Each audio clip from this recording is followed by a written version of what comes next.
Cruzando as Conversas. Oferecimento: Associação dos Oficiais da Brigada Militar. Defendendo quem protege você. Porto Colo.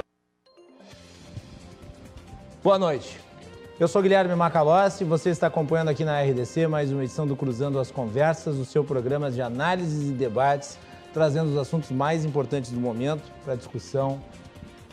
Você que nos acompanha pelos canais 24 e 524 da Claro Net em todas as praças mais importantes do Rio Grande do Sul e também pelas redes sociais nos canais da RDC, @RDC TV Digital, no Facebook, no Twitter, no Instagram.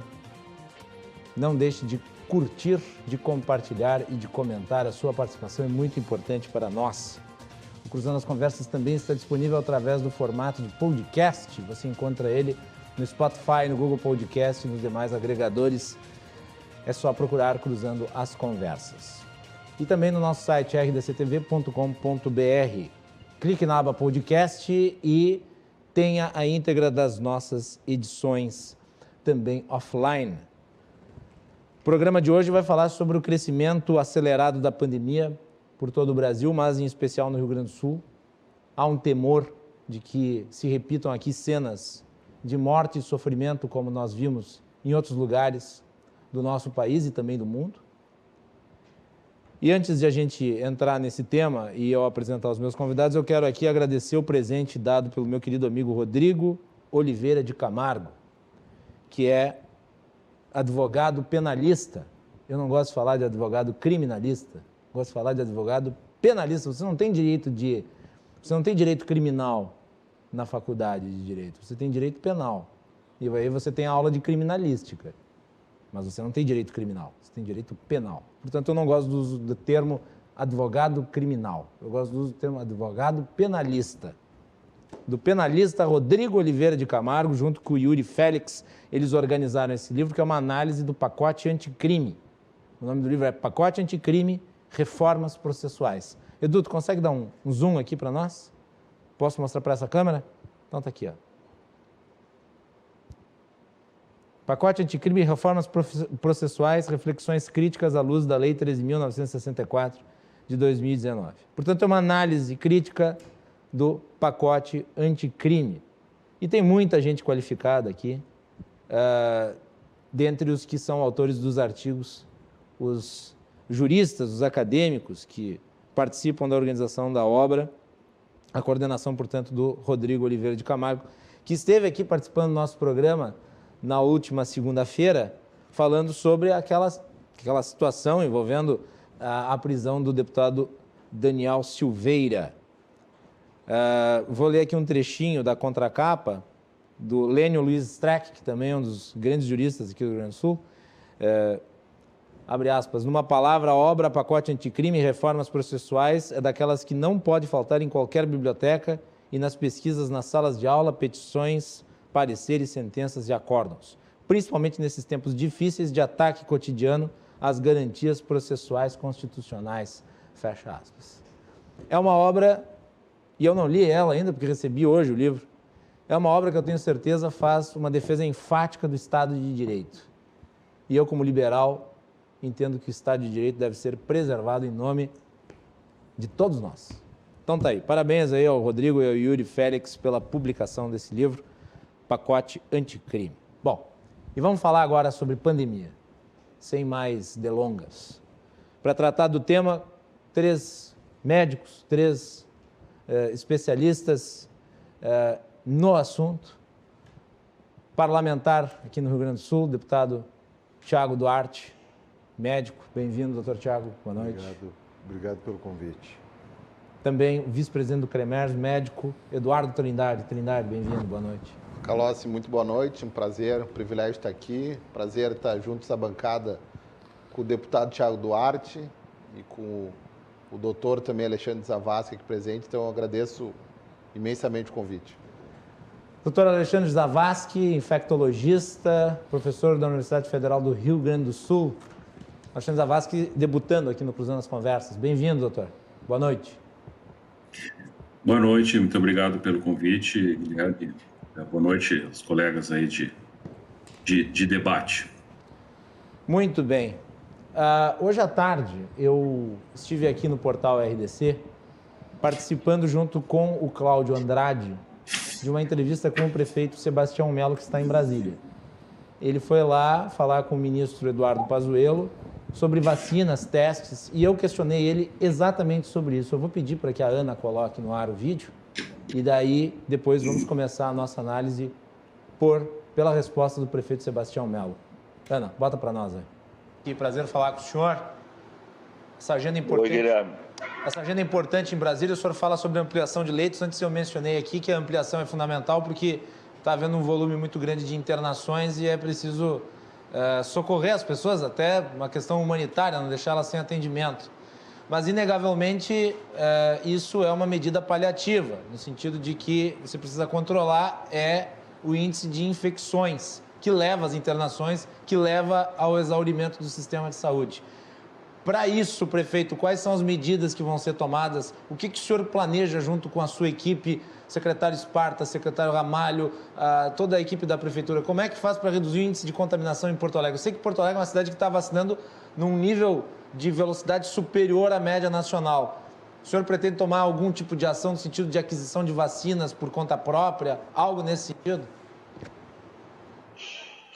Macalossi, na conversa com o ministro, ele me apresentou uma planilha, até estou levando ela, posso disponibilizá-las para vocês. Ele apresentou ali, dizendo que até o final deste ano ele vai comprar 454 milhões de vacinas e que nesta semana ainda, até o dia 27, 28, chegaria para Porto Alegre em torno de 40 mil vacinas novas, tá? E diz que em março tem uma boa perspectiva de entregar uma quantidade boa de vacina para o Brasil, né, dentro do Plano Nacional. Eu pedi para ele, já tinha pedido, reforcei ontem, 50 mil testes, não é, para poder aplicar em Porto Alegre, porque a ação de testes é importante também.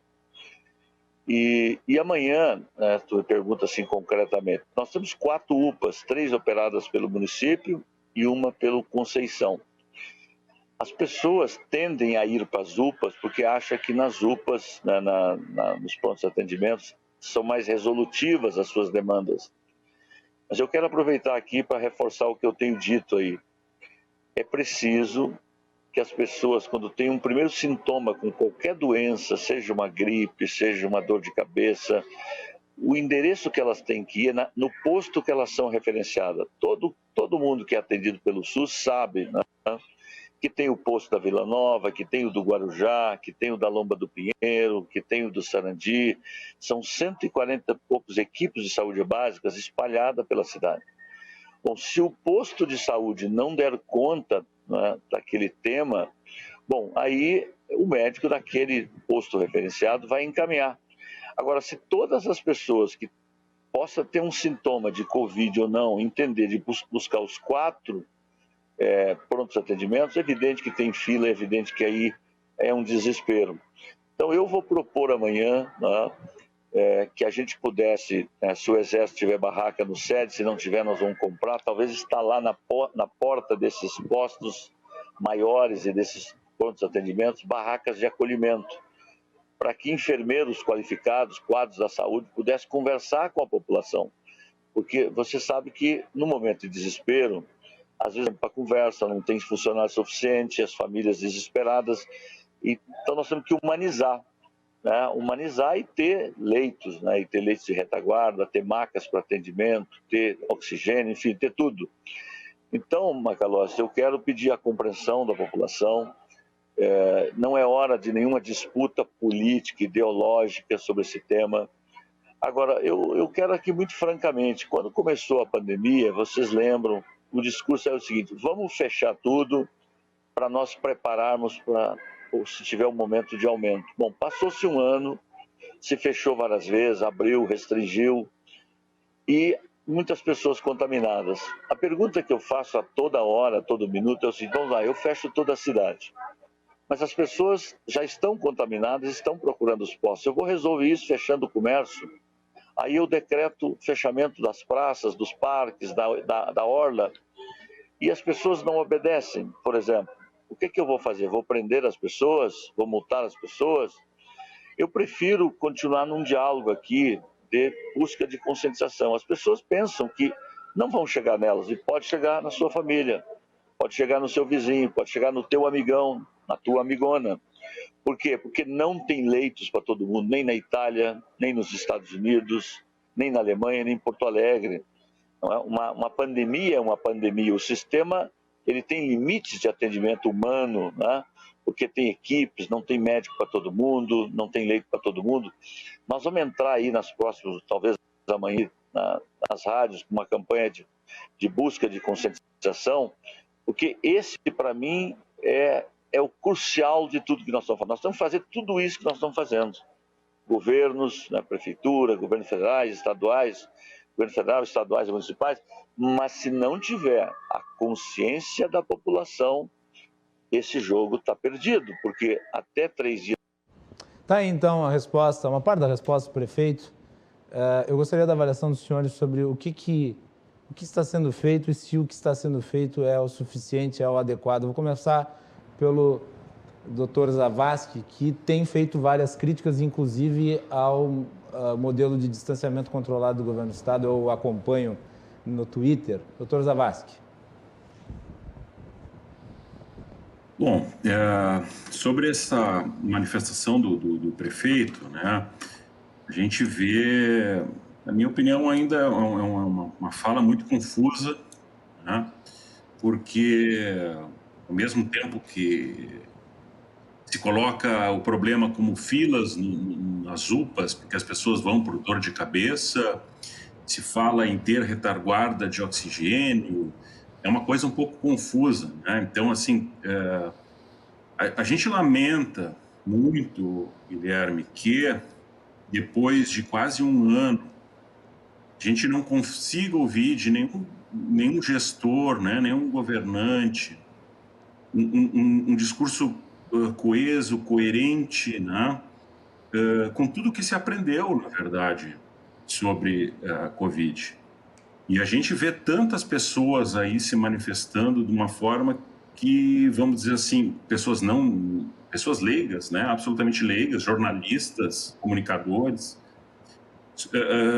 colocando o problema de uma forma clara, trazendo muito bem as soluções, pessoas que conseguem olhar para fora e ver como é que os países, os locais que tiveram sucesso, o que foi feito lá, né? E por que eles tiveram sucesso. E a gente não consegue ver isso nas pessoas que têm o poder de decidir alguma coisa. Então, é um discurso confuso, né?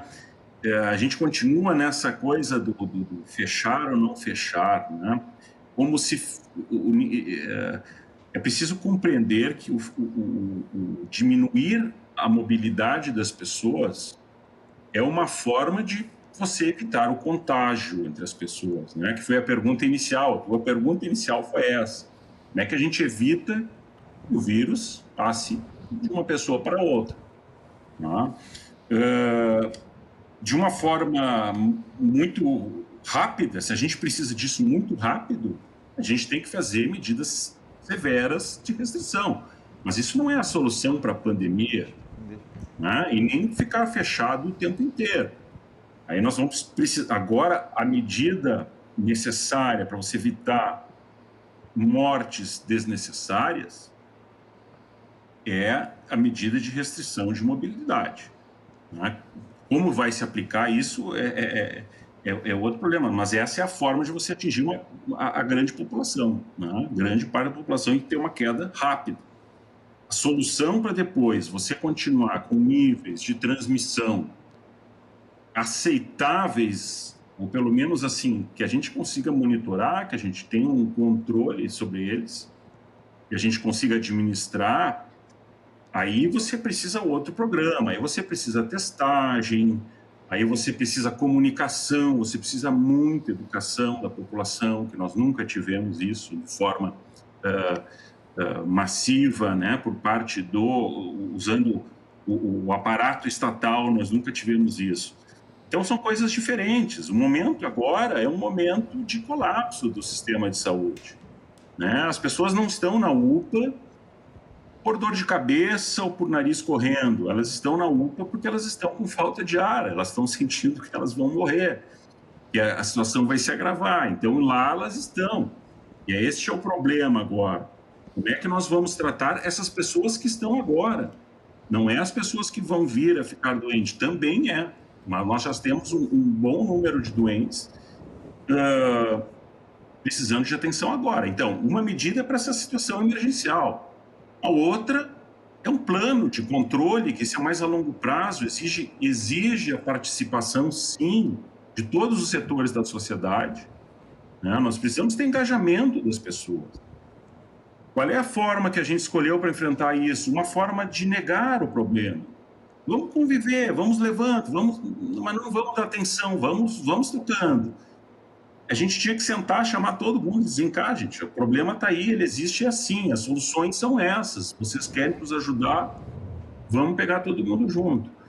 Então, são coisas diferentes. Eu acho o discurso confuso. Eu espero que venham ações mais claras, né? Mais claras que esse discurso, Guilherme.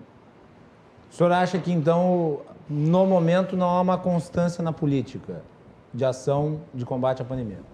Achou a resposta, portanto, insuficiente? Não, eu acho que nós não tivemos, né? Obviamente, eu não vou nem falar da ausência de coordenação nacional, que foi, né? O maior propagador dessa visão negacionista, né? Enfim, a gente sabe que os estados não têm apoio do governo federal, no sentido, em todos esses aspectos que eu falei, desde testagem, comunicação, né, apoio a medidas necessárias, mas a gente vê que a minha impressão, assim, que nós estamos no pior momento também, um momento que a gente não sabe mais, aparentemente as pessoas não sabem muito bem o que elas querem, vamos dizer assim. Né? E eu sempre falei isso, Guilherme, a gente precisa, em qualquer projeto que você vai implementar, você precisa ter uma meta, né?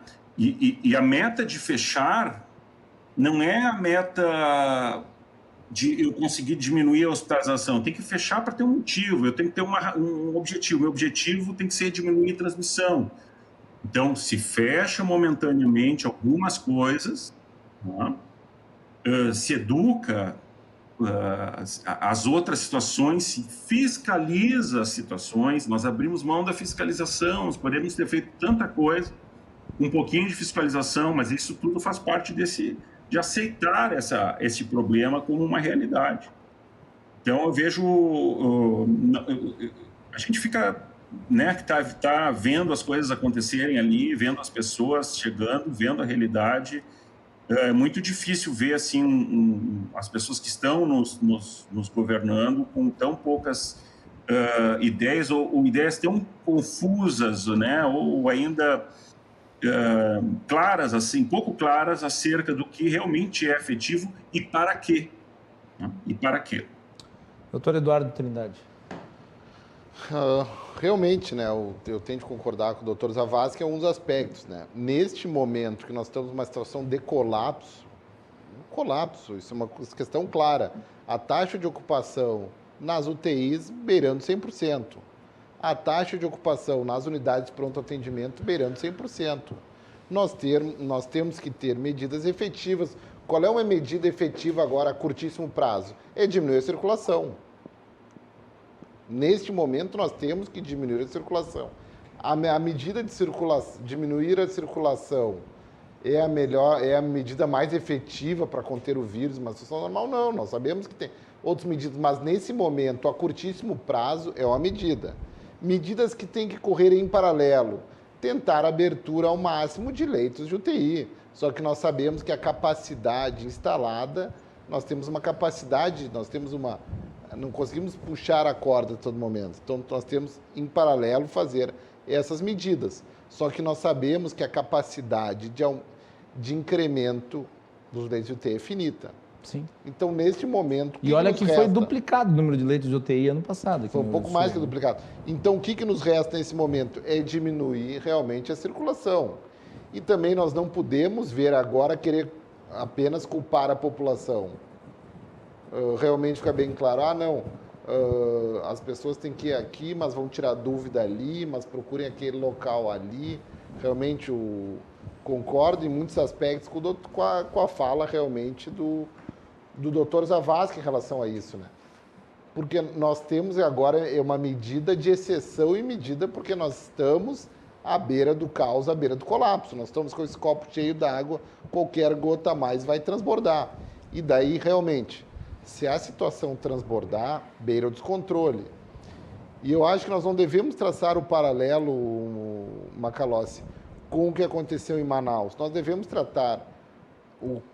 traçar um paralelo com o que aconteceu na Itália. Com aquelas cenas da Itália que morreram muitas pessoas. Porque qual é o grande objetivo? As taxas e os números já se aprendeu muito bem. A mortalidade do coronavírus está se mostrando realmente bem como preconizado. A maioria das pessoas vão ter formas leves, oligossintomáticos ou assintomáticos da doença e um número percentual pequeno de pessoas vão vir a falecer.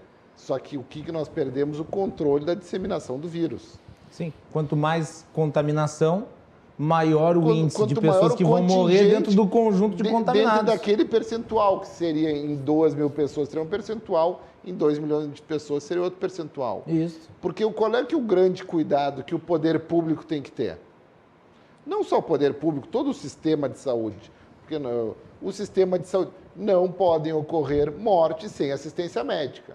Mortes irão ocorrer, infelizmente, mortes irão ocorrer em relação ao coronavírus. Só que nós não podemos que ocorram mortes sem assistência médica adequada.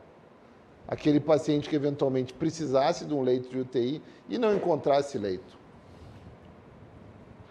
Então, tem que ter duas medidas. Mas nós estamos chegando no limiar de uma situação assim, de o paciente chegar e não ter leito. Já estamos chegando a esse limiar no estado do Rio Grande do Sul e na cidade de Porto Alegre, infelizmente. Ninguém aqui que me condene, não, é um arauto do cavaleiro da desesperança, o cavaleiro do apocalipse, não. Mas nós estamos vivendo esta situação neste momento. Aliás, o Hospital Moinhos de Vento, que é uma instituição reconhecida no mundo inteiro pela sua excelência, divulgou agora uma nota, e eu vou citar aqui um trecho da nota, abre aspas. A instituição está com mais de 100% de ocupação dos leitos de terapia intensiva. E pessoas com menos de 60 anos de idade correspondem a 35% dos pacientes internados, o que enseja um sinal de alerta para que a população mais jovem redobre os cuidados. Fecha aspas. Dr. Tiago Duarte. Bom, eu acho que tem alguns aspectos que eu acho relevantes e que é importante a gente trazer à tona aqui nesse momento. Eu tive, e olha, está aqui falando alguém que não tem uma relação direta com a Prefeitura de Porto Alegre, nem com a Secretaria da Saúde. Mas eu não vi em nenhum momento o prefeito negar essa situação e dizer que, eventualmente, não vai precisar fechar atividades na cidade. Ele disse que ele não quer. Ele não quer, mas isso é diferente de não. Agora, o que ele quer, e ele deixou bem claro isso, é que a decisão sobre essas questões passem também pela Prefeitura. Passem também pela Prefeitura. Ele foi legitimamente eleito para gerir a cidade nesse momento, e nesse momento de tanta crise. O governador foi legitimamente eleito, mas não foi eleito nesse contexto. Então, eu tenho muita clareza, tive com ele em pelo menos 2 momentos nesses últimos 7 dias, e ouvi claramente dele a seguinte situação: se nós tivermos que fechar a cidade, fechar determinadas atividades, nós vamos fazer. Mas nós vamos fazer junto com o governo do estado, e não uma normativa impedindo que se faça a cogestão. A cogestão eu acho um acerto do governador e acho que ele fez muito bem em mantê-la, porque quem tem uma relação capilar com as cidades são os prefeitos. Essa é a primeira consideração que eu quero fazer. A segunda consideração que eu quero fazer é de que ele está abrindo leitos na cidade. Ele está abrindo leito na cidade. Descobriram um hospital. Semana passada foi descoberto um hospital. Eu descobri um hospital na cidade. Estava pronto para abrir. Tinha sido fechado há 3 semanas. com equipe completa, com leitos completos, 80 leitos e 18 de UTI. Aí foi lá na Beneficência Portuguesa, tinha 19 leitos de UTI, aberto mais 19 leitos e mais os leitos de internação a partir de uma intervenção do município, que eu disse aqui no teu programa, Macalotes, há mais de um ano atrás que podia fazer isso. Pois é, esse prefeito confuso está fazendo isso. E olha que eu estou fazendo uma leitura isenta desse processo. Isenta desse processo. Parque Belém, está lá o hospital. São 25 leitos de UTI e são mais de 100 leitos de internação, chega a 200. O Parque Belém está lá, vai ser utilizado sim. Tiraram até os equipamentos a outra gestão para não utilizar o hospital, para não abrir o hospital. Então, eu acho que isso é uma outra coisa, sim, mas é uma outra coisa que tem que estar dentro do escopo e do contexto dessa nossa conversa. Não vi, volto a dizer, não vi, e tem que fazer justiça, não vi em nenhum momento ele dizer que não vai fechar a cidade, não vi em nenhum momento, ou fechar determinadas atividades, mas vi ele com muita prudência dizer que isso tem que ser uma coisa decidida em conjunto, inclusive conosco, com os médicos. Então, eu acho que inicialmente, então assim, ó, Parque Belém, Beneficência Portuguesa, né, Hospital Porto Alegre, Álvaro Alvim, Álvaro Alvim é um outro espaço que pode ser utilizado. Excelente o trabalho prestado pelos profissionais do Hospital de Clínicas. Hoje nós tivemos com a doutora Nadine nos colocando à disposição, Comissão de Saúde da Câmara, Comissão de Saúde da Assembleia. Excelente o trabalho prestado lá, estão se desdobrando ao longo desse tempo, estão estafados. Tem médicos de outras especialidades, anestesistas trabalhando junto como se fossem intensivistas ou auxiliares, até psiquiatra atendendo na emergência. Meritório, mas eu acho que nós temos outras possibilidades. O prefeito deu essa entrevista hoje à tarde no programa do Cláudio e, de fato, ele não negou que ele eventualmente possa fechar a cidade. Isso tem que ficar, exatamente. E eu acho correto que ele não negue, porque ele não pode dizer desta água não beberei. E daqui a pouco, dependendo dos índices, talvez se obrigue a fechar. Outra coisa, só para terminar, Eduardo, outra coisa importante é o seguinte, a gente não pode passar a mão por cima da cabeça do filho como fazem só as mães. Nós temos que ter atitude de pais também. E nós temos que dizer para a população que o fato delas se aglomerarem na orla, delas irem para a praia e se aglomerarem na beira da praia, né? De nós termos tido esses processos nos meses de janeiro e fevereiro, como se nós não tivéssemos pandemia. Infinitas festas clandestinas. Isso. E a eleição. Isso tem a consequência agora. Então são diversas ações que tem, e é importante a gente dizer e refrisar isso, porque daqui a pouco nós fechamos a cidade, há necessidade de fechar, doutor Eduardo, e depois se volta como essa situação toda, voltam a acontecer essas situações todas. Então uma forma de educar as pessoas é inclusive dizer isso para as pessoas. Existem rincões da cidade de Porto Alegre em que as pessoas não acreditam ainda na pandemia. Que as pessoas não acreditam na pandemia, porque só vão acreditar quando morrer o vizinho, né? E é importante a gente dizer álcool gel, uso de máscara, distanciamento, evitar aglomerações, e isso é fundamental para o controle da pandemia, mas isso muitas vezes não se faz por decreto. Isso não se faz por decreto. Isso não se faz por decreto, e infelizmente não se faz por decreto. Ou felizmente não se faz por decreto. Então, estas medidas são importantes, a vacinação é importante que se avance. Não se teve estrutura federal nesse plano de vacinação. Nós na Assembleia aprovamos ontem por unanimidade a possibilidade do governador comprar vacinas. A Câmara fez a mesma coisa para a Prefeitura de Porto Alegre. Então não se teve essa questão federal que seria fundamental.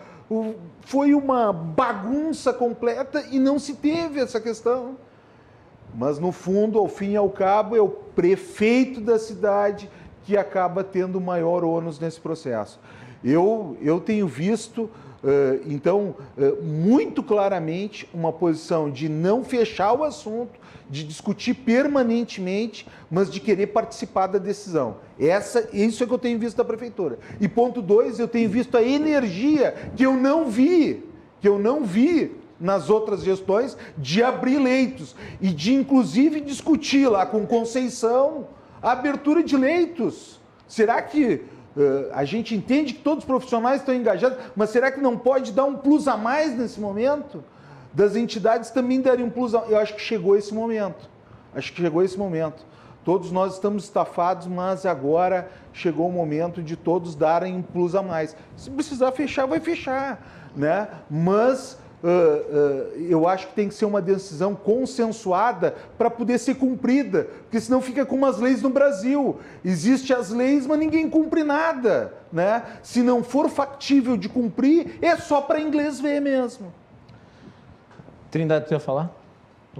Eu realmente tenho algumas questões. Em temas específicos. Tem algumas questões que depois voltar para os eu sou obrigado, talvez, a discordar com o Dr. Tiago pelo seguinte: o único cuidado que nós temos que ter é pela questão. Eu concordo plenamente. Quem deve a maior satisfação à população é o prefeito da cidade, de todas as cidades. O prefeito está muito mais próximo da sua população. Mas, infelizmente, essa questão de manter a coparticipação, ou não é? Cogestão. Essa cogestão, qual é um eventual equívoco que eu acho? Não, nós estamos na bandeira preta, mas onde tem cogestão, a gente pode fazer as regras da bandeira vermelha. Virou uma aquarela. Nós aqui, o doutor Tiago, bacharel em Direito, Macalossi, extremo conhecedor de Direito. A primeira coisa no Brasil, se cria a regra e se quebra a regra. Porque, na verdade, o modelo de cogestão na prática, vamos ser todos sinceros aqui, é para não seguir realmente a bandeira que está mais séria. Ou alguém discorda disso? É para poder flexibilizar, doutor Eduardo, determinadas situações que é possível flexibilizar, né? Aí o doutor Ramalho poderia estar aqui nos orientando como é que a Procuradoria-Geral do Município tem feito essas questões. Mas, o doutor Ramalho participou aqui do programa. É para flexibilizar o que é possível flexibilizar. Outras coisas é óbvio que não são possíveis de flexibilizar. Conclua, Eduardo, para eu passar para os avanços. Porque a questão dos leitos, nós sabemos que numa situação de crise é bom ter o comando central. Isso é quase fazendo um paralelo com uma operação militar. Mas nós temos que ter uma guerra biológica. Não, uma guerra biológica. Tem que ter o comando central, porque eventualmente, se a gente fracionar muito as decisões, o comando central não vai perder o controle de como está a situação. E que daí perde o controle completamente da questão de leitos de UTI, aonde vai a alocação de recursos. Mas é que o Rio Grande do Sul ele é muito grande. Ele é muito grande e tem realidades completamente diferentes. Eu vim de uma região lá que tem municípios que teve casos só de Covid, mas não teve nenhuma internação. Então, é fundamental se ter a cogestão para se ter o contato mais capilar com a realidade, né? Eu sei que a secretária da Saúde do Estado vai dizer que os leitos de UTI estão sendo todos utilizados e está sendo descontado a questão dos pacientes de Porto Alegre. Mas eu questiono isso também, né? Ou seja, Porto Alegre tem que ser o arcabouço do interior, recebe dinheiro federal para isso. Isso eu não tenho nenhuma discordância. Agora, a nossa situação aqui de leitos de UTI também tem um componente de pacientes da região metropolitana e do interior do estado, sim. Deixa eu só levar a questão para o Dr. Zavascki, que postou alguns dias atrás no seu Twitter uma crítica ao modelo de gestão de distanciamento controlado, dizendo que ele era, há muito tempo, puramente simbólico. Fala um pouco sobre isso, doutor Zavascki.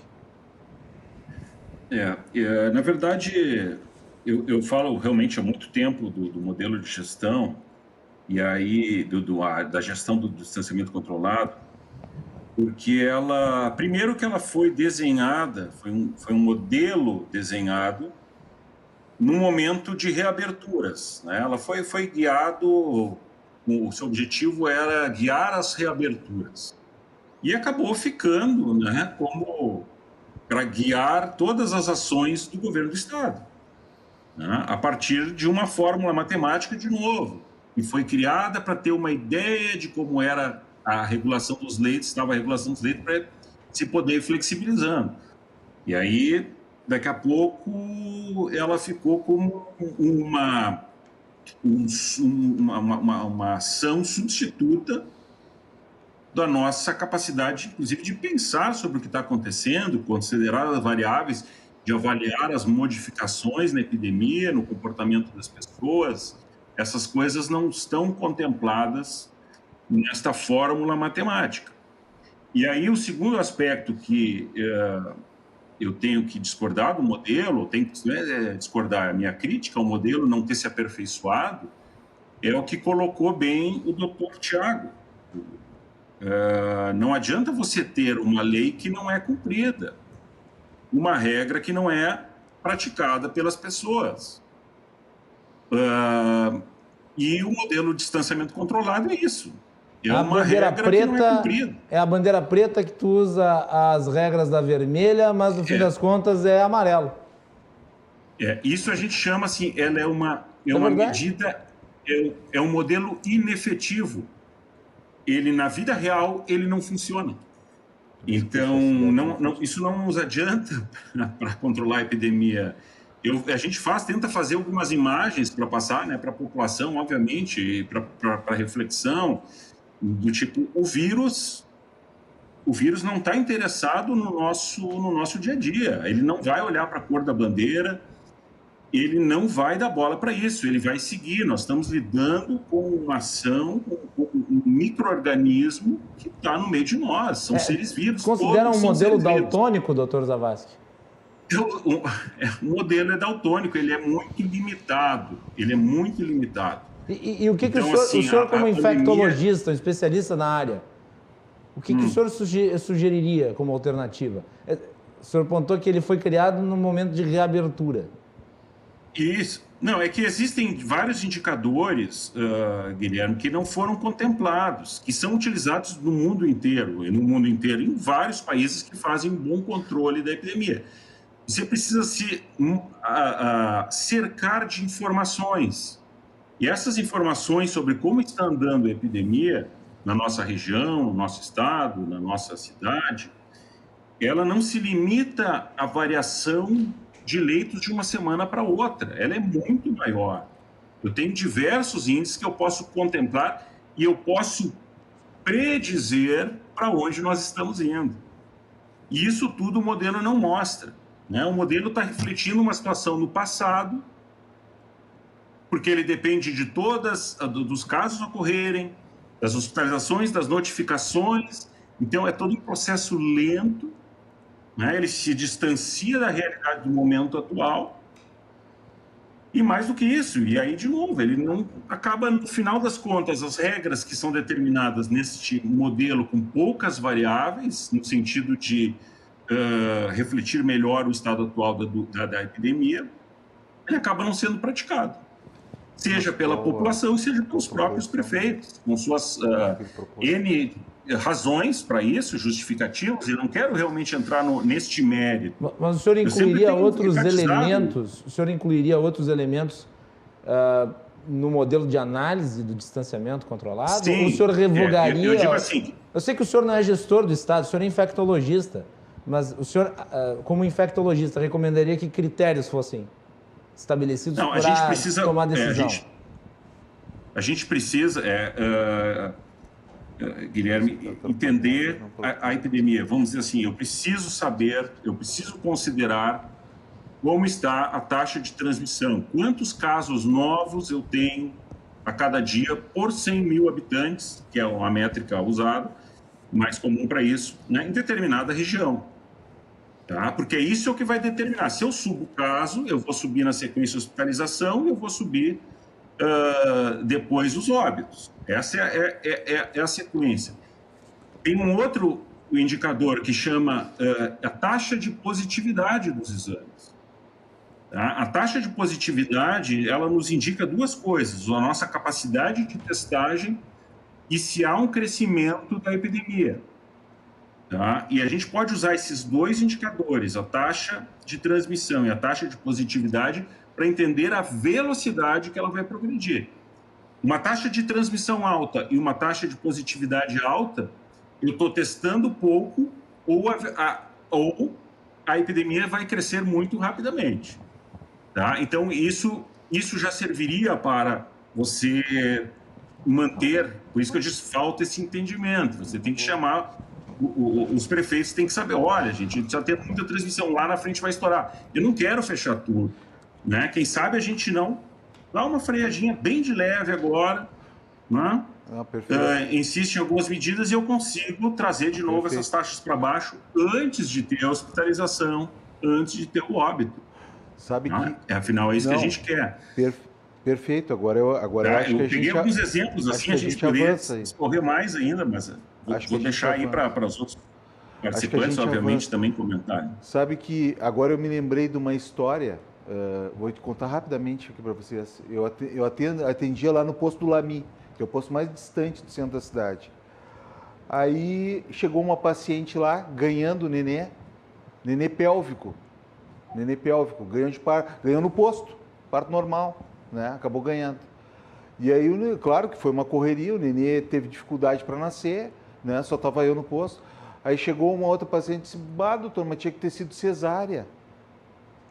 É mesmo, fazendo um paralelo aqui, mas isso nós não temos nenhuma discordância, doutor. Tinha que ter mais testes, tinha que ter vacinas. Agora, não tem isso. Não tem isso. Claro que o ideal seria ver os pacientes positivos, isolar esses pacientes e rastrear os contatos. É isso que se faz. Aí, pelo menos, eu sou ginecologista, mas lá quando eu tive as aulas de infectologia, claro que aproveitei muito menos do que o doutor Eduardo Trindade, que é cirurgião, bem sucedido, né? Mas nas aulas a gente aprende, detecta, isola os contatos, mas não se tem nem condição humana na cidade de fazer isso, né? A cidade, ali, a gente viu o prefeito falando, e eu vou cobrar dele, lá adiante, daqui a 2 anos, eu vou cobrar dele isso. A cidade tem 4 pronto-atendimentos, já foi prometido para essa cidade 8 pronto-atendimentos.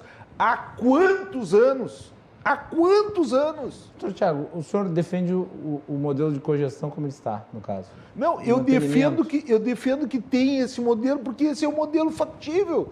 Se nós não tivermos esse modelo, claro que tem um mundo ideal e tem um mundo possível.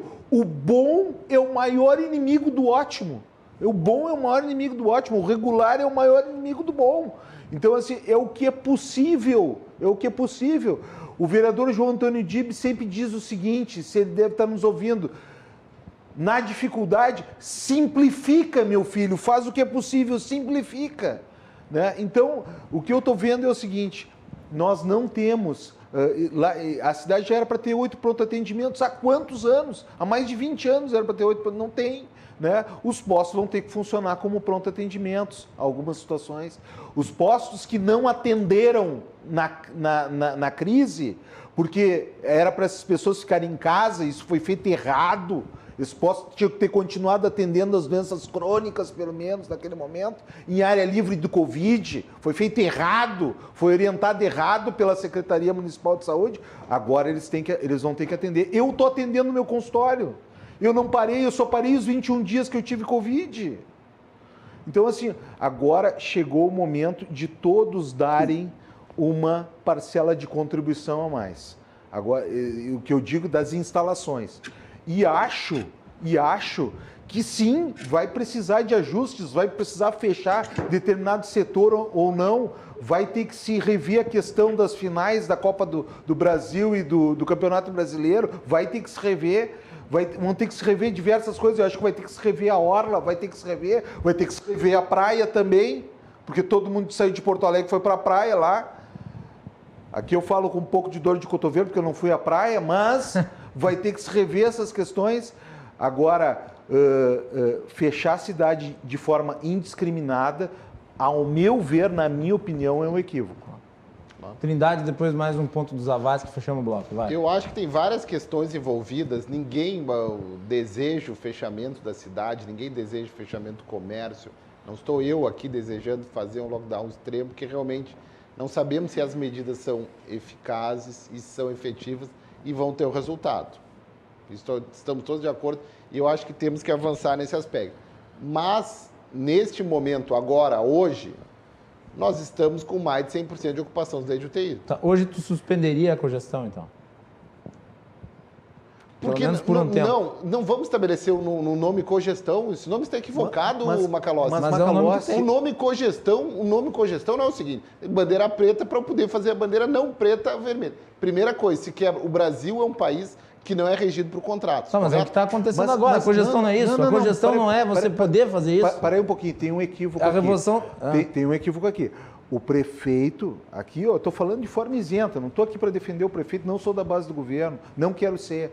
Agora, o prefeito aceitou a bandeira e está fazendo o que não está sendo feito de acordo com a bandeira preta. Sinceramente, acho que ao alcance do prefeito ele está fazendo o que é possível. Ele não tem como comprar vacinas imediatamente. Não tem como. Ele foi lá buscar. Não tem como comprar vacinas imediatamente. Agora não existem vacinas em larga escala disponíveis. O Brasil, eu posso ter inúmeras críticas ao Poder Executivo Federal.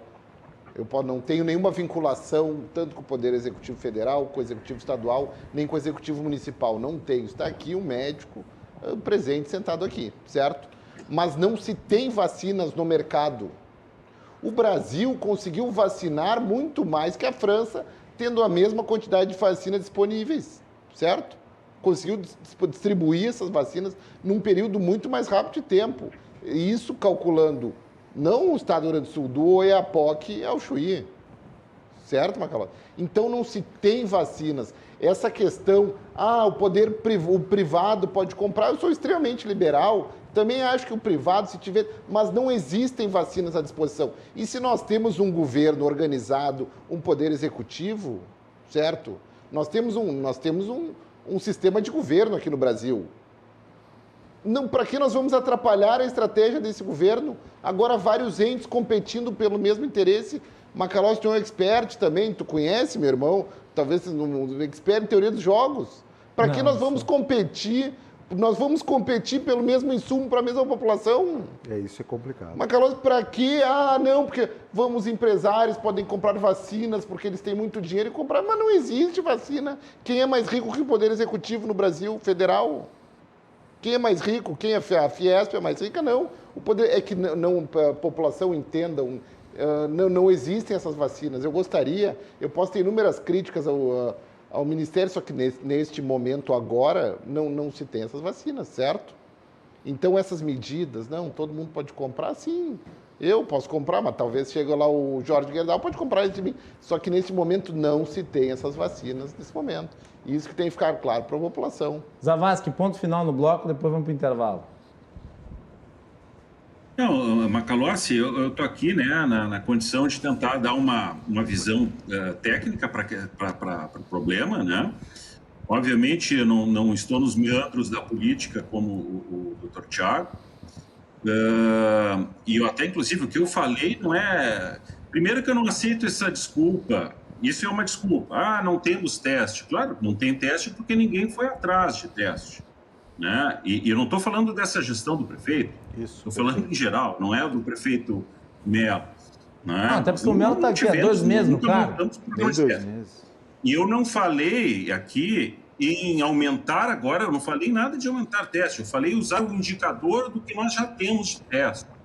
Então, de novo, não vamos confundir as coisas, cada coisa tem o seu objetivo, umas coisas são métricas, são indicadores, né? São metas que a gente precisa ter claras, e outra coisa são as medidas que precisam ser implementadas.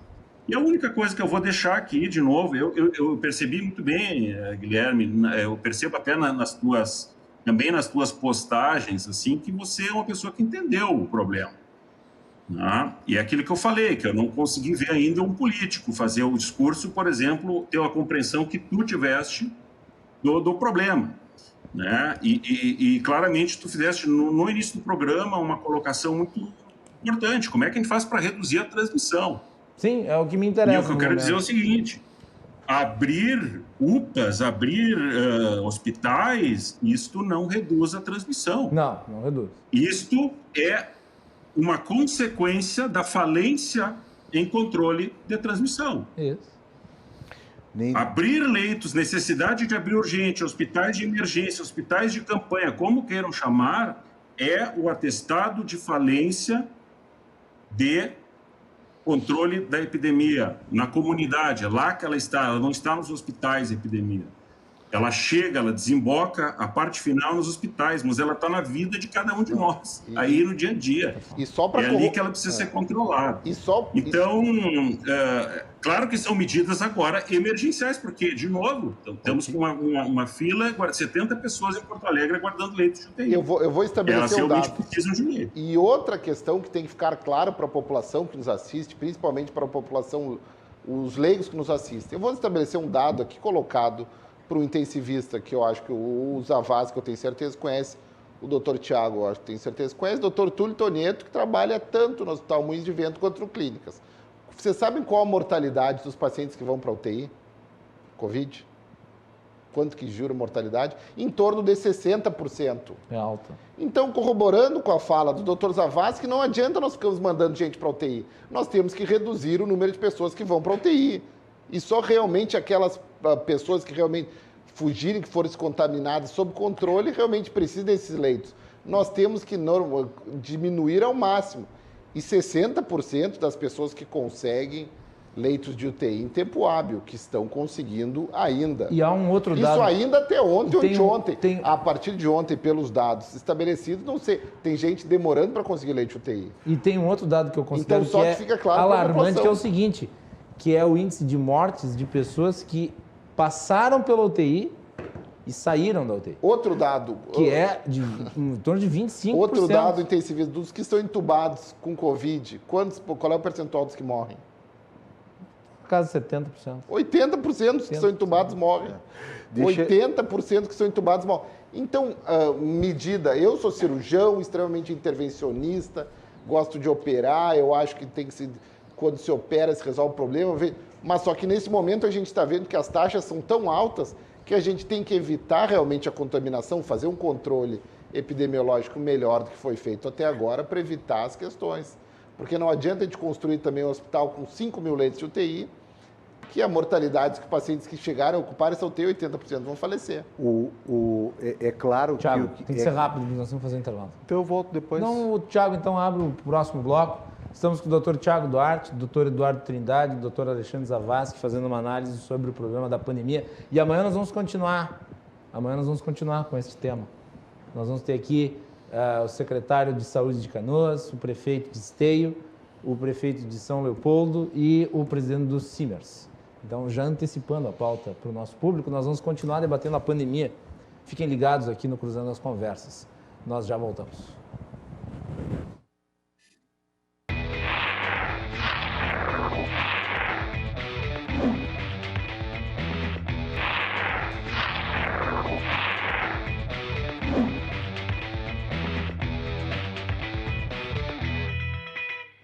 Muito bem, estamos de volta falando sobre a pandemia da Covid-19 aqui no Rio Grande do Sul, os números assustadores de internações e também de UTIs lotadas. O nosso programa é um oferecimento da Associação dos Oficiais da Brigada Militar, defendendo quem protege você. E de Porto Color, soluções gráficas. A Porto Color atende pelo WhatsApp e você pode ter os serviços dela na sua casa pelas redes sociais. Nos acompanhe pelos canais 24 e 524 da Clarnet TV e pelas redes sociais @RDCTV Digital em todas as plataformas. Deputado estadual e médico Dr. Tiago Duarte, vice-presidente do CREMERS aqui do Rio Grande do Sul, Dr. Eduardo Trindade, e o infectologista e professor da Universidade Federal do Rio Grande do Sul, Alexandre Zavascki, estão falando sobre a pandemia e sobre como conter esses indicadores tão preocupantes, tão periclitantes. Eu gostaria de mandar aqui um abraço para dois queridos amigos, o casal, o William Chinetsky e também a Diana Borghetti, que estão nos assistindo lá de Canoas, estão gostando muito do programa. O William mandou aqui uma mensagem. Eu trabalho com o William lá em Farroupilha, na Rádio Sonora FM. E obrigado aí, agradeço a audiência à distância. E tomem cuidado aí na praia, né? Tomem muito cuidado. E também aos demais que estão enviando mensagens aqui para o nosso programa.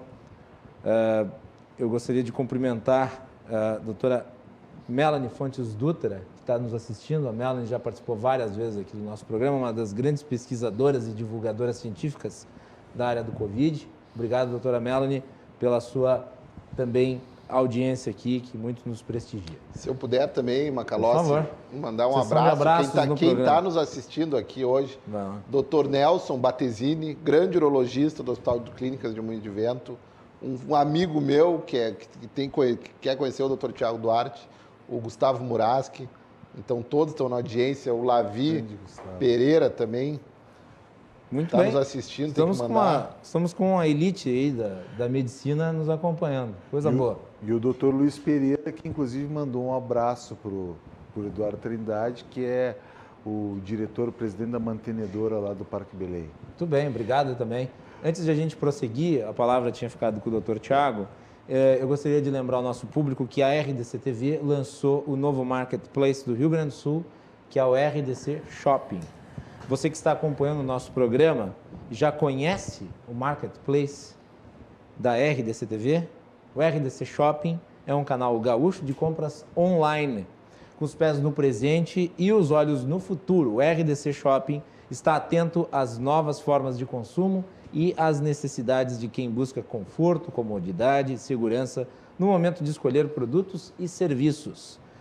Qualquer comerciante, varejista do estado do Rio Grande do Sul pode utilizar o RDC Shopping para fazer a venda dos seus produtos. Acesse agora rdcshop.com.br,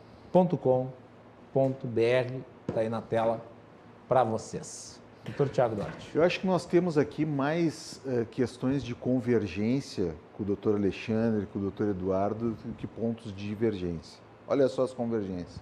A primeira, que nós achamos meritório e importante a abertura de leitos, tanto de UTI quanto leitos de enfermaria. O segundo, que nós estamos no pior momento da pandemia por coronavírus. O terceiro, que nós precisamos reduzir a circulação de pessoas para diminuir o que o doutor Alexandre acabou de mencionar, que é a transmissão do vírus, que está correto, perfeito. O que nós discordamos é a forma de fazer isso. É a forma de fazer isso. É claro que a melhor forma e a forma mais adequada é a questão educacional. Sempre foi assim. Conscientizar as pessoas, esclarecer as pessoas e, de forma educativa, evitar a circulação das pessoas. É por isso que o Sudeste Asiático é professor nisso. Por isso que o Japão é professor nisso, né? O interesse coletivo está completamente à frente dos interesses individuais e há uma forte questão educacional e de conscientização. Então, eu acho que só nós estamos divergindo na forma de fazer isso. E eu acredito, conhecendo a cidade, conhecendo as pessoas da cidade e vendo o que ocorreu até agora, que não é por decreto que se vai fazer isso. Até se pode ter decretos mais restritivos, mas eu acho que nós vamos ter muita dificuldade em fazer cumpri-los e daí vai acontecer como as leis, que a gente tem as leis e não consegue cumprir. Outra coisa importante que eu acho fundamental a gente mencionar é que bandeira preta é diferente de lockdown. Sim. Que nós estamos em bandeira preta, que é diferente de lockdown. A única questão que foi flexibilizada nesse processo é a abertura, me parece que 2 horas a mais do comércio à noite, né? Ao invés de ser às 20, é 22, ou ao invés de ser 18, é 20. Depois desse horário, todos os estabelecimentos estão fechados. Eu saí de Porto Alegre ontem aqui, depois das 10 da noite, estava tudo fechado, assim como durante toda a estrada, foi até 3 de maio, né? Então, assim, estas questões são importantes. Lockdown é diferente de bandeira preta e a única questão que Porto Alegre flexibilizou, pelo menos essa é a impressão que eu tenho, que tive até hoje, é a questão de abertura de 1 ou 2 horas a mais do comércio, principalmente do comércio de alimentação na cidade. Mas eu acho que nós temos quase todos pontos de convergência. A única divergência que nós temos é de como fazer. Ninguém negou, o prefeito não negou que precisa restringir as atividades de deslocamento da cidade. Pelo menos eu não ouvi. E as 2 vezes que eu tive com ele, ele enfatizou exatamente o contrário. E disse que se precisar, fecharia a cidade, sim. Se a população continuasse sem obedecer esses parâmetros, fecharia a cidade, sim. Tu mencionou aqui os pontos de convergência, então eu vou fazer o papel de semeador da divergência. Por favor. E eu vou lançar aqui um tema que eu tenho certeza que vai gerar uma boa discussão. Ontem, se eu não me engano, eu vou começar pelo Dr. Zavascki, porque eu sei qual que é a opinião que ele tem a respeito. Ontem foi publicado em vários jornais um manifesto de médicos a favor do tratamento precoce. Sabia que era isso. Dr. Zavascki, eu sei que o senhor é um crítico e o senhor reputa o tratamento precoce como algo absolutamente inútil. Fala um pouco sobre o manifesto e depois nós vamos girar a roda aqui. Bom, só pegando ainda antes de responder, realmente a gente certamente tem pontos de convergência. Ninguém está querendo o pior para as pessoas nem para a cidade, né? Doutor Tiago, às vezes, assim, eu fui um grande defensor de que o governo precisava se unir para campanhas educacionais. Né? Eu participei por um período do comitê científico, eu sugeri várias vezes isso, eu disse, olha, é um absurdo a gente não ter outdoors em toda a cidade explicando, a gente precisa explicar para as pessoas. Realmente, esse engajamento é fundamental. Só que na situação que nós estamos, não há tempo. Esta é a questão. Agora não há tempo. Mas nós precisamos, sim, continuar com isso, insistir muito nisso, porque nós vamos passar esse momento, espero que de uma forma não tão dramática, e é uma grande possibilidade, nós temos um grande problema, né? E vamos ter que continuar com a educação. Certamente tem que educar as pessoas, mas para o que nós precisamos, para a velocidade de diminuição do vírus agora, são outras medidas. Sobre o tratamento precoce, eu não quero fugir da pergunta, obviamente, mas eu vou dizer que eu não li o manifesto, eu apenas vi o manifesto. Bom, mas independente de ter visto ou não o manifesto, o senhor tem uma opinião sobre o tratamento precoce? Não, claro. De novo, em princípio, as coisas estão certas, Macalossi. Uma doença infecciosa, em geral, quando você pegar, quase todas as doenças, você pegar precocemente e começar a tratar, você vai conseguir realmente evitar um dano maior. Por isso que a prevenção é melhor ainda. Se você consegue vacinar e evita que a pessoa adoeça, é fundamental. A vacina é tratamento precoce. Agora, o problema é que nós não temos... A vacina não o princípio de tratar precoce... Vai. Desculpe. O princípio de tratar precoce, ele é ótimo, é muito bom, é isso mesmo. Falta um componente essencial, drogas eficazes. Né? Então, assim, medicações eficazes. Mas, doutor Zavascki... Então, isso que... Desculpa eu interromper, só para ficar claro até, porque o senhor é infectologista, eu sou cirurgião, eu não tenho nem propriedade para falar tanto sobre tratamento não precoce. O senhor acha que tem mudança de desfecho tratando um paciente nos primeiros dias de sintomas, tratando ele com aquele composto, eu acho que é ivermectina, vitamina D, hidroxicloroquina... Zinco e azitromicina. O senhor acha que tem diferença tratar um paciente com... a mudança de desfecho, diminuição de mortalidade, melhor da sintomatologia, tratando ou não? Eu ia chegar lá. O que falta para a questão do precoce é que essas drogas elas precisavam ser efetivas, e nenhuma dessas drogas são eficazes em seres humanos na Covid. Né? Então, se alguma delas fosse minimamente eficaz, provavelmente você não precisaria todo esse conjunto. Começa por aí. Né? Segundo, que o raciocínio que a gente faz, olha, eu vou usar uma droga, enfim, baseado nessa possibilidade dela inibir, isso nas ciências da vida não funcionam assim, né? A gente não aplica a lógica nas ciências da vida, ela tem a sua lógica particular. Você precisa testar aquela intervenção nos seres humanos, né? Senão, não precisava ter testado, por exemplo, as vacinas. A vacina, você vai lá, olha, aplicou a vacina, ela produziu anticorpo, bom, ela vai funcionar. Não é essa lógica que existe nas ciências da vida, né?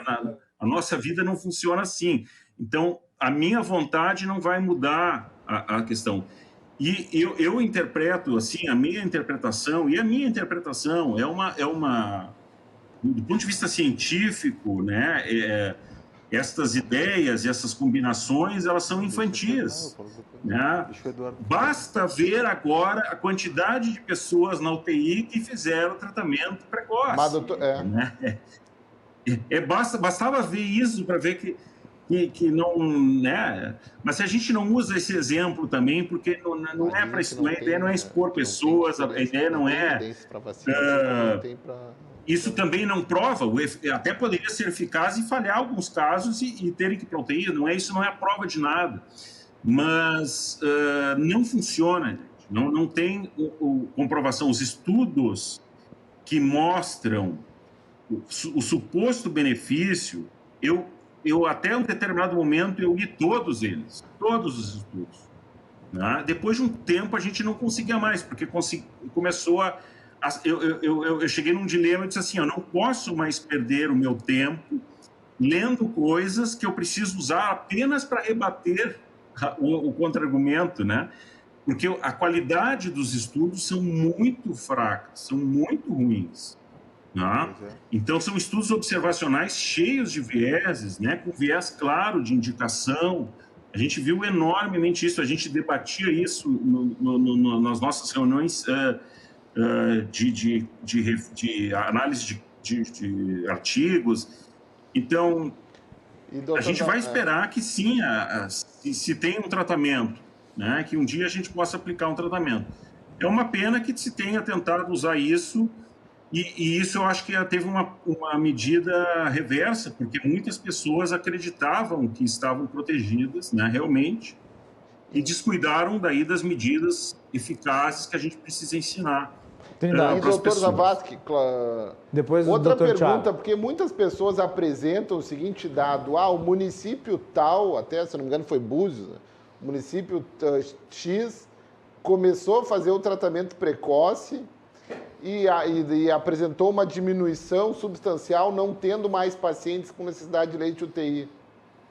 Hoje, desculpe, antes do doutor Zavascki responder, hoje à tarde eu recebi uma mensagem do vereador Camozato e ele foi atrás das informações de Búzios. E, aparentemente, essa diminuição no número de internações ali foi porque muitos dos que estavam sendo internados de Búzios estavam sendo internados fora de Búzios. Segundo o que porque chegaram a apresentar esses dados, né? Vai lá, Zavascki. E também, realmente, outros países do mundo não sei se adotam também essa estratégia. Não, eu não creio que exista um país do mundo que tenha uma estratégia assim. Vai, Zavascki. É o que a gente chama de falácia ecológica, né? Você pegar um dado populacional e a gente não consegue analisar o que aconteceram com aquelas pessoas. Tá? Então, na verdade, eu nem chamo de falácia, na verdade, nem deveria ser uma falácia ecológica, porque, como disse aí o Macalossi, a gente não tem, na verdade, nem o dado comprovado disso, né? Então, existem modelos de estudos para avaliar populações, né? Não é assim chegar a comparar, olha, começou a usar e diminuiu a hospitalização, né? Mas continua tendo hospitalização, daqui a pouco quem hospitalizou foram as pessoas que usaram, a gente não sabe isso, isso é a falácia ecológica. Tá? Agora, no caso aí, eu não tenho ciência desses dados, porque apresentados agora pelo Guilherme, mas, enfim, hospitalizou fora, né? Não hospitalizou em Búzios, hospitalizou fora. Então, a gente precisa usar o dado científico. A gente não vai fugir dessa pandemia sem a ciência, sem o apoio da ciência, isso é certo. Doutor Thiago Duarte. Tudo que a gente conseguiu avançar agora foi seguindo o método adequado, né? Falsos tratamentos não fazem bem. não fazem bem para a população. Doutor Tiago Duarte, vai. Eu, por muito tempo, Macalossi, eu sou gineco-obstetra, eu usei terapia de reposição hormonal para as mulheres, porque elas se sentiam bem e existiam diversos estudos que apontavam efeitos benéficos da terapia de reposição hormonal. Os médicos gineco-obstetras aí do mundo afora, principalmente no Brasil, também no Brasil, usaram por mais de 10 anos terapia de reposição hormonal. E chegou num determinado momento, a gente descobriu que aumentava a chance de ter câncer de mama. É assim que é a ciência. É assim que é a ciência. Né?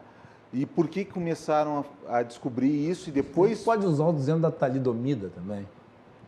A talidomida não houve teste nenhum com a medicação, né? Mas ela era indicada. Ela é indicada para náusea e vômito, mas nunca tinha se utilizado em larga escala em gestante. É o que aconteceu...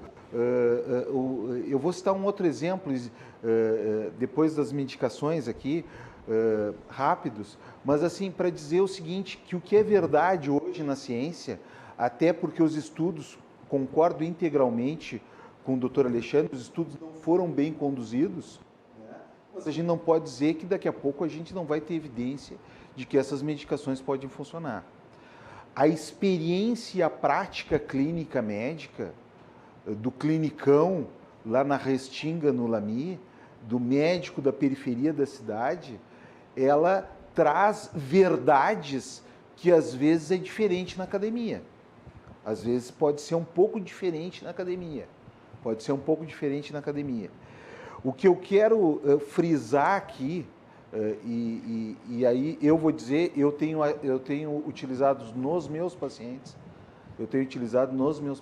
pacientes com síndrome gripal e paciente com exame positivo, eu tenho usado, não tenho usado cloroquina é fantasia, né? Outras coisas para mim são fantasia, não vi nenhuma questão contundente. Agora, usar vermífugo para diminuir replicação viral, isso é um conceito na medicina. Usar antibiótico como profilático em algumas situações, isso é um conceito da medicina. Eu uso em cesariana antibiótico profilático, de rotina eu uso. E tem um índice de infecção em gestante menor do que quando eu não usava. Então, mas tem um estudo, tem alguns estudos frágeis nesse sentido, mas a observação clínica e médica, às vezes, é importante nesse processo. Ponto 2. Ponto 3. Agora, o que é um crime é impedir que a população mais pobre da cidade tenha acesso a essa prescrição quando ele é feita do médico junto com o paciente. O tratamento, a nossa comissão de ética do CREMERS é muito sábia nesse sentido. O tratamento é um conjunto de uma situação em que o médico e o seu paciente decidem qual é o rumo a ser tomado naquela situação e depois podem modificar. Agora, impedir judicialmente que a prefeitura possa oferecer essa medicação para as pessoas pobres, porque o paciente que vai de classe média no meu consultório, ele compra o remédio na farmácia, agora os pobres não têm acesso. Impedir isso é um crime. Impedir isso é um crime, ninguém vai me tirar da cabeça que impedir o acesso a tratamento, seja qual for, é um crime, ainda mais de um antibiótico e de um vermífugo. Né? Então, eu tenho muito claro isso, de que realmente a gente tem que ser muito enfático, a gente não pode perder a garantia individual da categoria médica, a garantia de poder prescrever o que na sua experiência, no seu estudo, se o paciente não está contente, acha que não serve, ele tem outros profissionais para procurar. Agora, o médico tem que ter a liberdade e a garantia individual de poder fazer isso. Trindade, depois da Zavascki, vamos para o intervalo, para o último bloco. Só algumas questões, nós temos o Dr. Zavascki aqui, que é um especialista em infectologia, não vou debater especificamente sobre tratamento precoce ou kit precoce. O Dr. Zavascki é um especialista nisso, eu acho que ele deve se pronunciar de forma... falar o que ele acha sobre esse tratamento. Eu concordo plenamente que nós temos que garantir a questão da autonomia já lhe passo do palavras, médico Zavascki. e, da mesma forma, a autonomia do paciente. Só duas coisas eu gostaria de colocar em questão. Nós temos uma doença que tem agora, ela atinge um grande percentual de pessoas e o índice de complicação dela é relativamente baixo. Então, a gente tirar conclusões baseado em série de casos é extremamente complicado, primeira coisa. E segunda questão, tirar conclusões em termos de saúde pública, porque nós temos que ter muito cuidado para não passar essa impressão para a população que nós temos um tratamento efetivo e seguro quando nós não temos, é um tanto quanto arriscado também. Por isso que tirar conclusões baseadas em série de casos também é um pouco complicado, principalmente numa doença, como eu já falo, que tem uma prevalência gigantesca, tanto que é uma pandemia, e que a incidência de complicações é baixa no número de casos, é baixa, porque nós precisaríamos uma série de casos, fazendo um cálculo do tamanho da amostra, precisaria tantos casos para tirar uma conclusão, que não posso dar conclusão. É só essas questões. Não quero passar segurança. Não quero passar segurança a questão para o doutor Zavascki falar sobre tratamento. Eu não quero passar segurança para a população, porque segurança não existe. Nós estamos vendo as pessoas morrer. A segurança não existe em nenhum lado, né? Agora, o que eu tenho observado, a minha observação, e como de muitos médicos, é de que realmente pode ter um efeito positivo. Mas, doutor Tiago, o senhor há de concordar comigo, como é uma doença que... Quais são os dados? Mas eu vou extrapolar os dados. 2% vão evoluir a óbito, se eu não me engano. Mais ou menos 2%, muda um pouco em relação às populações. 2% evoluem a óbito. 95%, se eu não me engano, se curam espontaneamente. Exato. Trindade... Foi... Vai, Zavascki. Não, é só para complementar isso. É uma doença por um vírus respiratório, assim como todos os vírus respiratórios, é uma doença autolimitada. E, felizmente, a maioria, a imensa maioria, a esmagadora maioria, vai resolver sem nenhuma complicação. Então, qualquer remédio que eu der para essa pessoa, né, para 100 pessoas...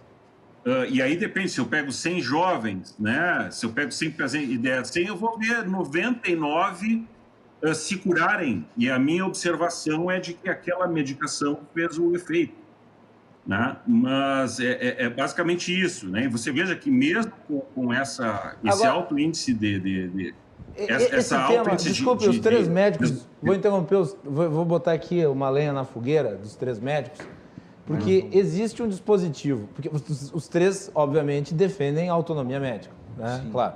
Mas, ao que me parece, pelo que consta no Código de Ética Médica, a autonomia médica ela é regulada. Quer dizer, o médico ele tem que se guiar pelo que está comprovado. E lá no artigo 113 do Código de Ética Médica diz o seguinte: divulgar fora do meio é vedado ao médico, vedado, portanto proibido.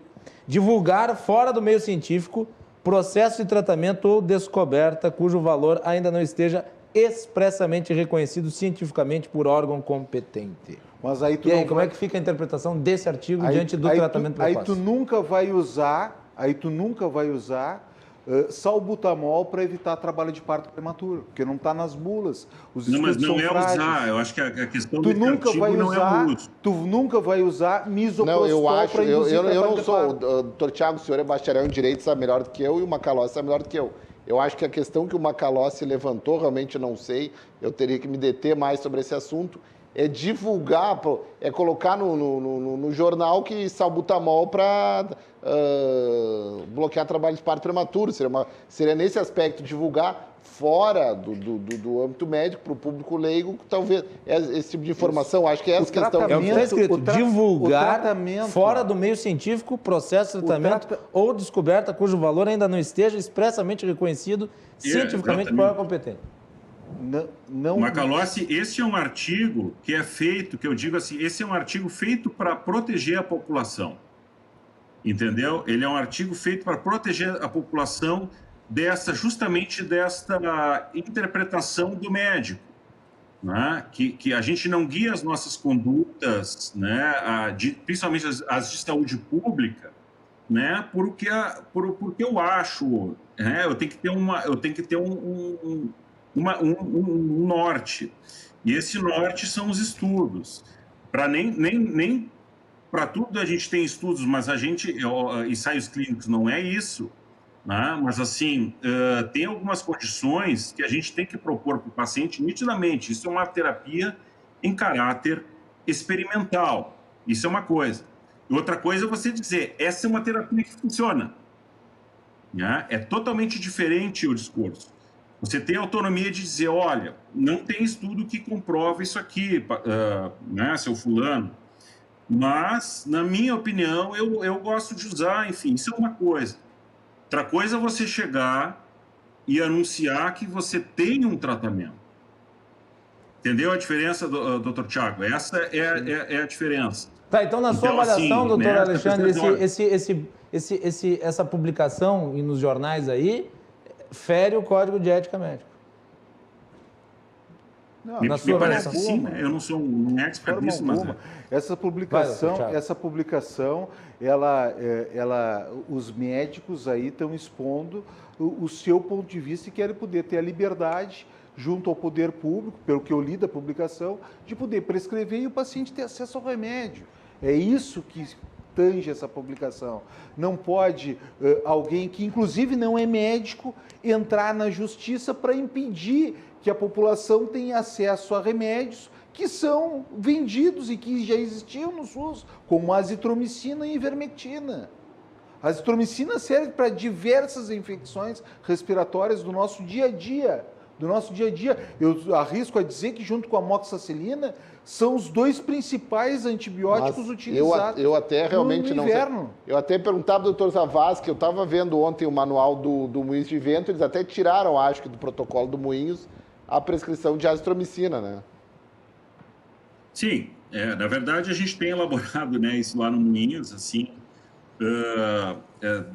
desencoraja, né, e principalmente nesse momento, assim, primeiro que a gente aprendeu que as co-infecções bacterianas na apresentação da Covid grave, elas são absolutamente incomuns, né? A gente vai ter as complicações mais tardias, no outro perfil do paciente, que evolui mais para UTI, enfim, ele entra. E existe uma questão prática, né, a nível hospitalar, né, da administração, que é o tempo. Nós estamos numa situação tão crítica que a gente está tentando racionalizar o tempo gasto por um profissional para entrar no quarto do paciente.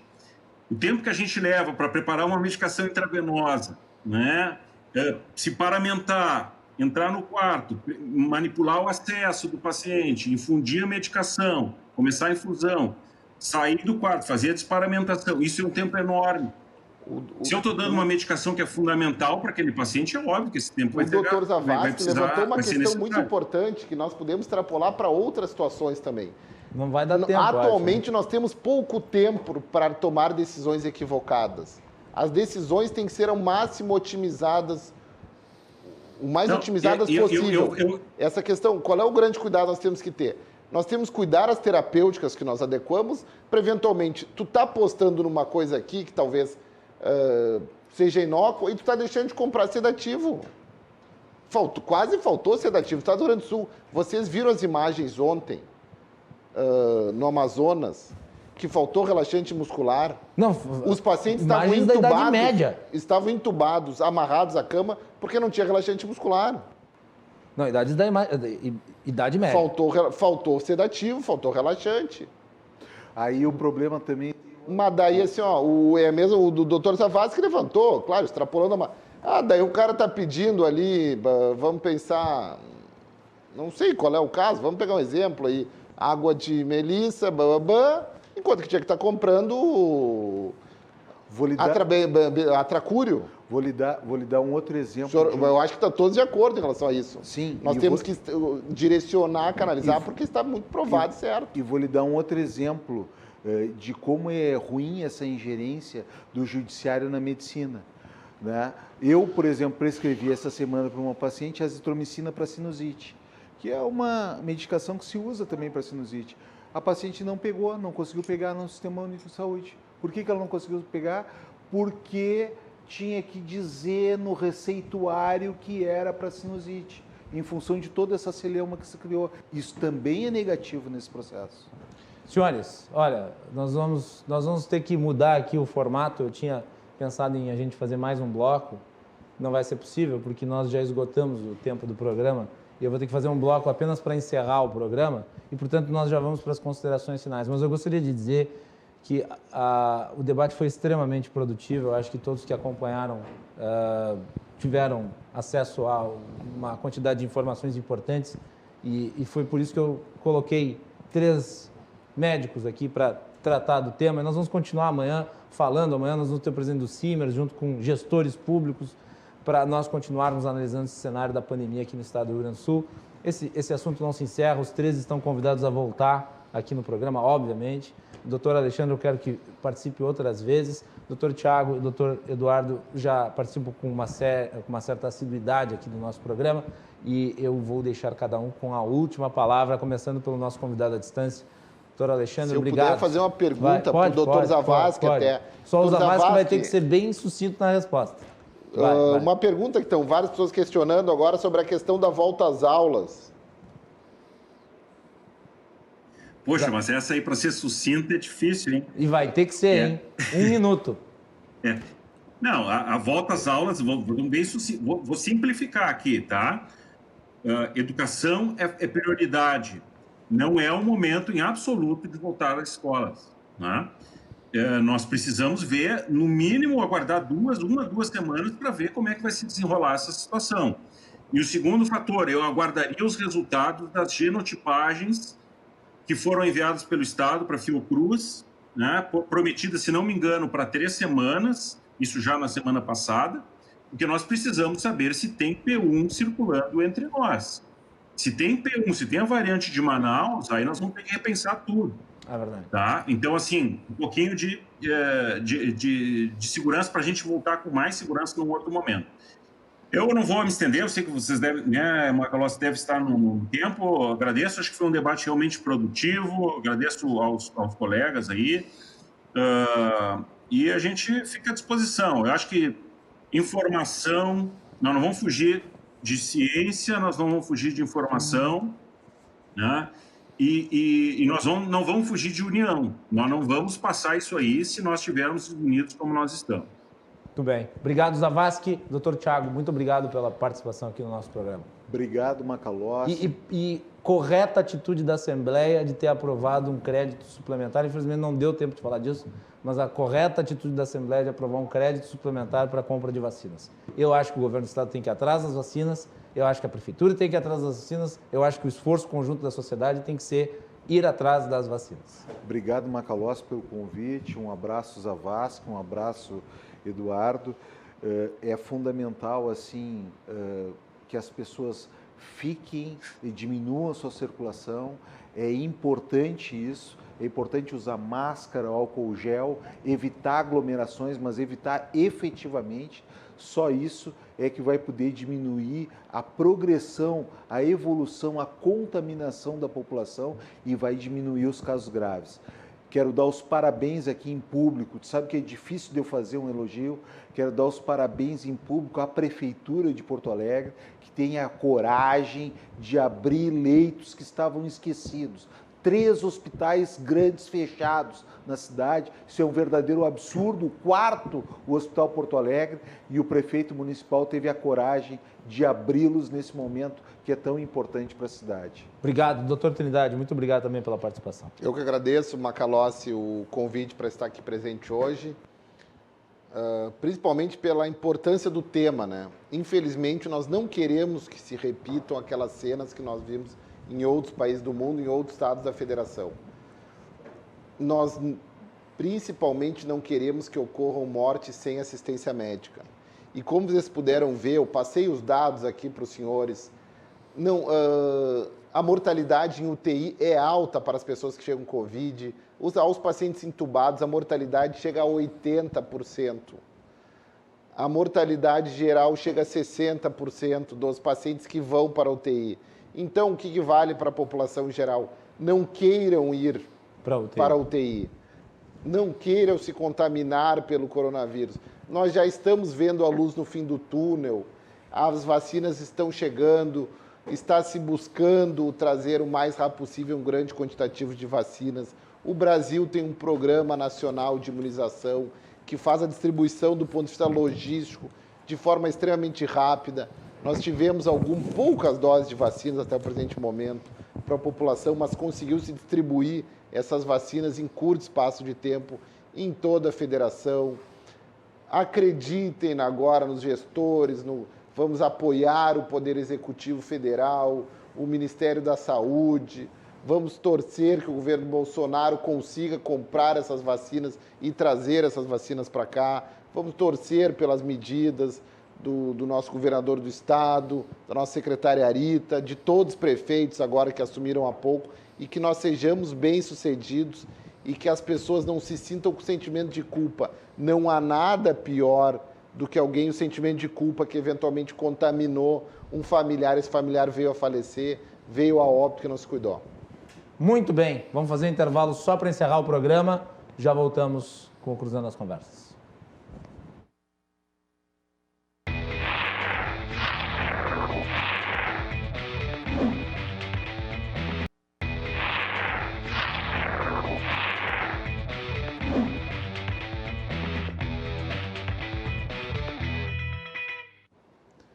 É isso aí, nós vamos ficando por aqui. O Cruzando as Conversas é um oferecimento da Associação dos Oficiais da Brigada Militar, defendendo quem protege você.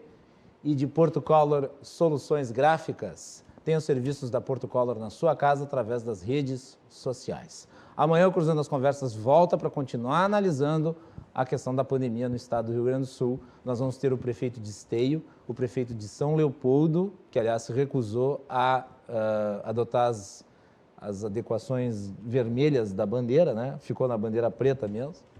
E nós vamos ter também o presidente do CREMERS e o secretário municipal de saúde de Canoas, que está dos CIMERS, não do CREMERS, dos CIMERS. Vai estar o Dr. Marcelo Matias aqui e também vai ter, provavelmente não está confirmado ainda, mas estamos para confirmar o secretário de saúde de Canoas. Então, fiquem ligados. Até amanhã. Boa noite.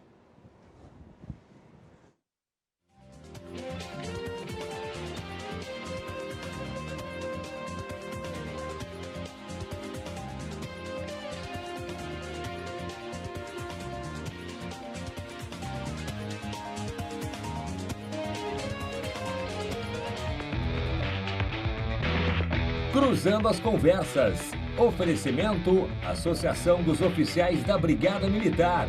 Defendendo quem protege você. Portocolor.